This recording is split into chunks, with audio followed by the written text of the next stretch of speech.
ನಮಸ್ಕಾರ ಸ್ನೇಹಿತರೆ, welcome to my YouTube ಚಾನಲ್ಗೆ ಸ್ವಾಗತ. ಎಲ್ಲ ಸ್ವತಂತ್ರ ಹೋರಾಟಗಾರರಿಗೂ, ಸತ್ಯದ ಪರ ಇರತಕ್ಕಂಥ ಎಲ್ಲ ಹೋರಾಟಗಾರರಿಗೂ ಆರ್ಥಿಕವಾದ ಸ್ವಾಗತ.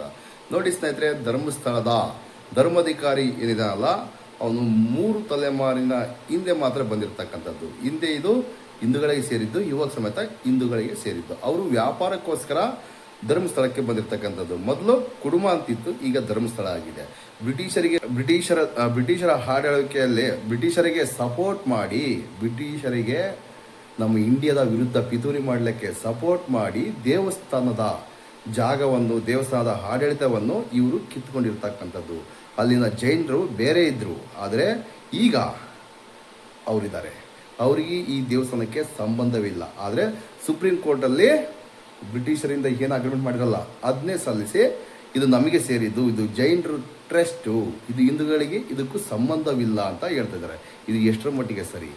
ಇದು ಮತ್ತೆ ಇದರಲ್ಲಿ ನಾವು ಧರ್ಮಾಧಿಕಾರಿಗಳು, ಯಾವ ಧರ್ಮಾಧಿಕಾರಿಗಳು, ಲೋಫರ್ಗಳವರು, ಇದರಲ್ಲೇ ಗೊತ್ತಾಗುತ್ತೆ. ನಮ್ಮ ತಮ್ಮನ್ ಶೆಟ್ಟರು ಏನು ಹೇಳ್ತಾರೆ, ದಯವಿಟ್ಟು ಈ ವಿಡಿಯೋವನ್ನು ನೋಡಿ, ನಿಮಗೆ ಗೊತ್ತಾಗುತ್ತೆ.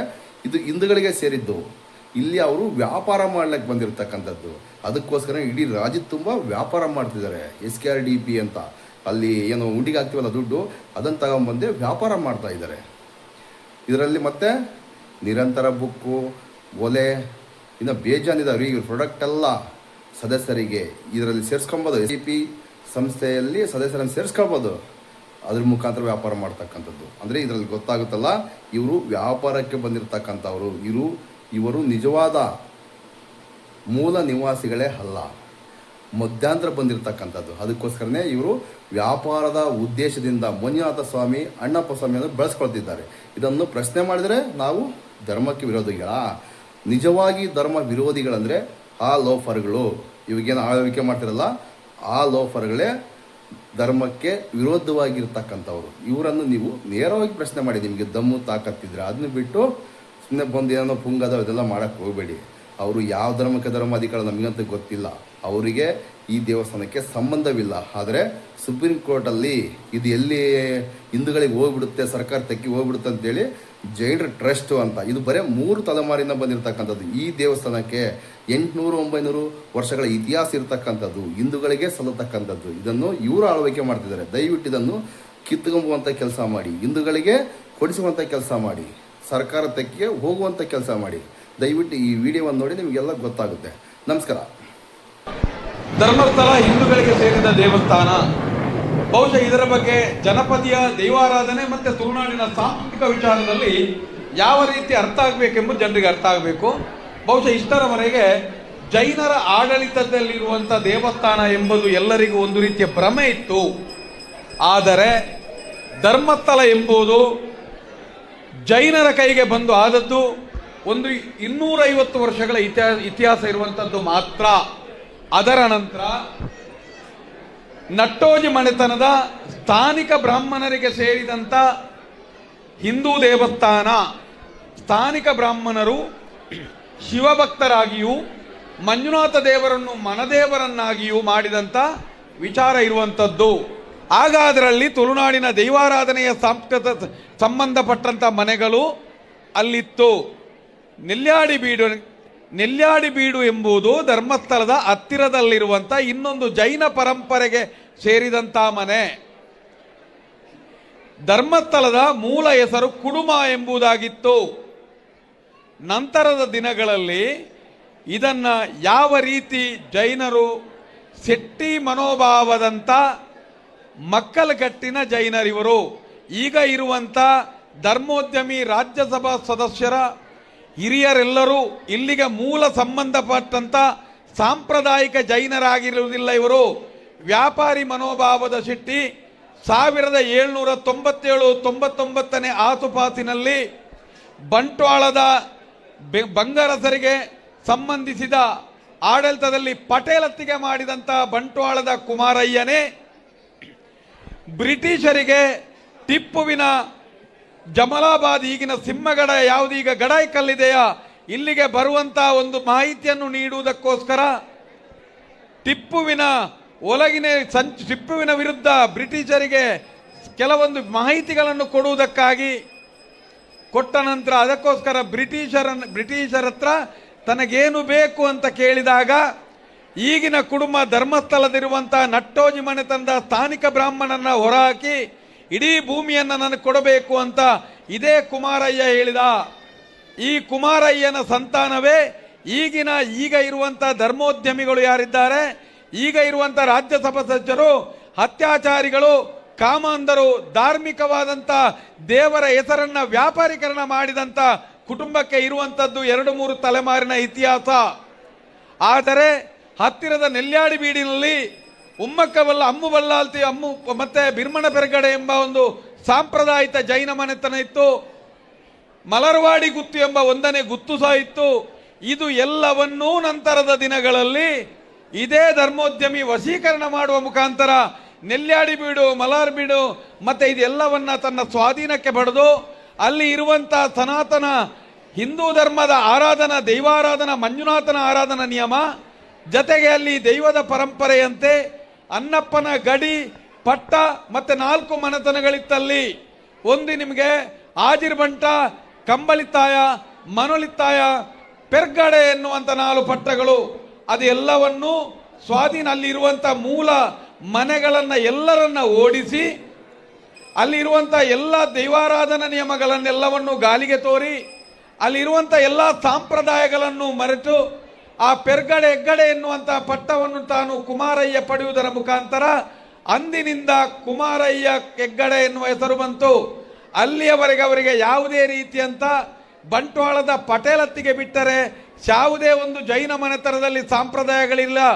ಪ್ರಸ್ತುತ ದಕ್ಷಿಣ ಕನ್ನಡದ ಜಿಲ್ಲೆಯಲ್ಲಿ ನೆಲೆಯಾದಂಥ ಅನೇಕ ಜೈನ ಮನೆತನಕ್ಕೂ ಈಗಿರುವಂಥ ಯಾವುದು ಶೆಟ್ಟಿ ಜೈನ ಎಂಬಂಥ ಈ ಧರ್ಮೋದ್ಯಮಿಯ ಕುಟುಂಬ ಇದೆಯೋ ಅದಕ್ಕೂ ಯಾವುದೇ ಥರದ ದೊಡ್ಡ ಸಂಬಂಧಗಳು ಇಲ್ಲ.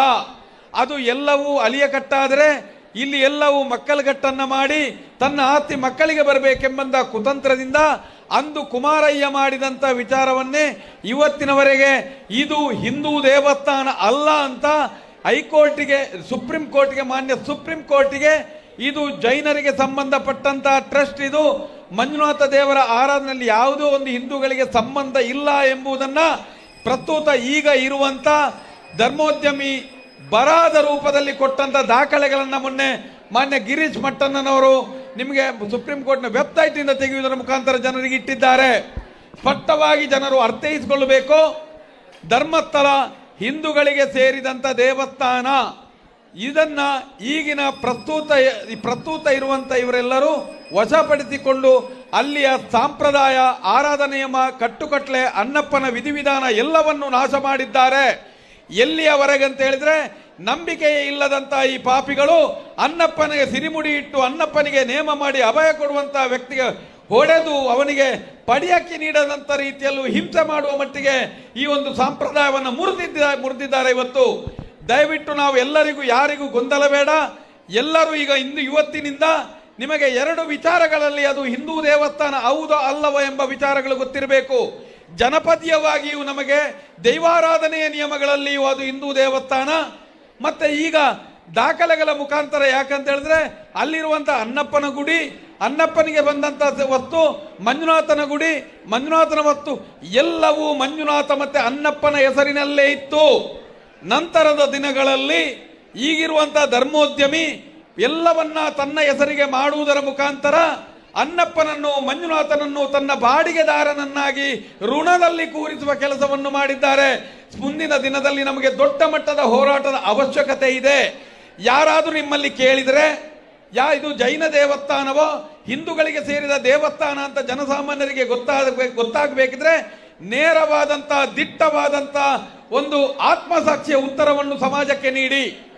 ಯಾಕಂತ ಹೇಳಿದ್ರೆ ಅಲ್ಲಿ ದೈವಾರಾಧನೆಯ ನಿಯಮವೂ ಇದೆ, ಧಾರ್ಮಿಕ ನಂಬಿಕೆಗಳಿದೆ, ಹಿಂದೂಗಳ ಆರಾಧನೆ ಇದೆ.